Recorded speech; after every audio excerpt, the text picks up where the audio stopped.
This series is about my sixth Ford Ranger. I've owned 6 of them over the years, and they were all the same. Long box, V6, fleet. The Fleet Rangers never had all the bells and whistles. It was just a truck. That was all I wanted. My first Ranger was a 1984. Then I got an 87.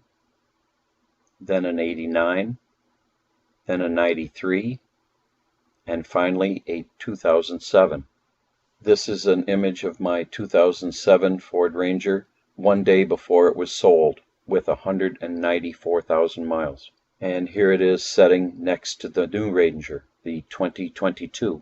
It was special ordered as a super cab, 6-foot 1-inch box, vinyl floor, cloth seats, mud flaps, and the rear seat delete.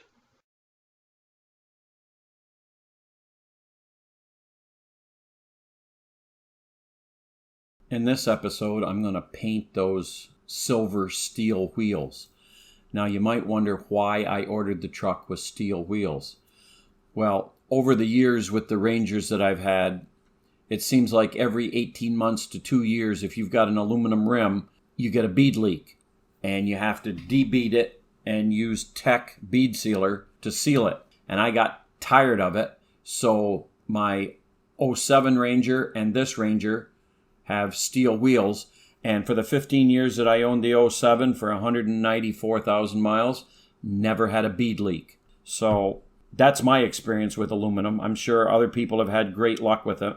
I never have. So as you can see, that aluminum just stands out like a sore thumb. So first thing to do is I took an aluminum tire spoon and popped off that plastic hubcap. And that's what you see under it. You got your 6 wheel lug nuts. And now that I've pulled back, that's your wheel ready to be worked on. So first thing, you use steel wool to rough up the paint. I'm using number 1 steel wool. And if you notice, there's some fine scratches on the paint. Gives the spray can paint some bite. And this is what I'm using is VHT graphite wheel paint. And I put on a Rust-Oleum spray handle. I find that it's easier to control the can with that style handle. And you need a roll of the wide blue painter's tape. So you start in by taking care of the 6 lug nuts and the valve stem. Then when you get ready to paint, make sure that that little yellow square is vertical. Mine was a little bit cocked and it would screw up the paint stream. So you got to make sure that it's as vertical as you can get it. Now this piece of plastic here that I'm using to keep the paint off the rim, it is the modern replacement for aluminum flashing, because the new pressure treated lumber, you cannot use aluminum flashing. Whatever they put in the lumber, it affects the aluminum. So they come out with this plastic. So I had a little bit left over from some other projects, so I just cut a piece, stuck it between the rim and the tire, as you see, and I just worked it around as I was spraying. Towards the end of the day, so you can see the sun is coming through the tree there in the front yard, but there it is painted. Now you just have to wait 10 minutes for it to dry, then come back and do it again.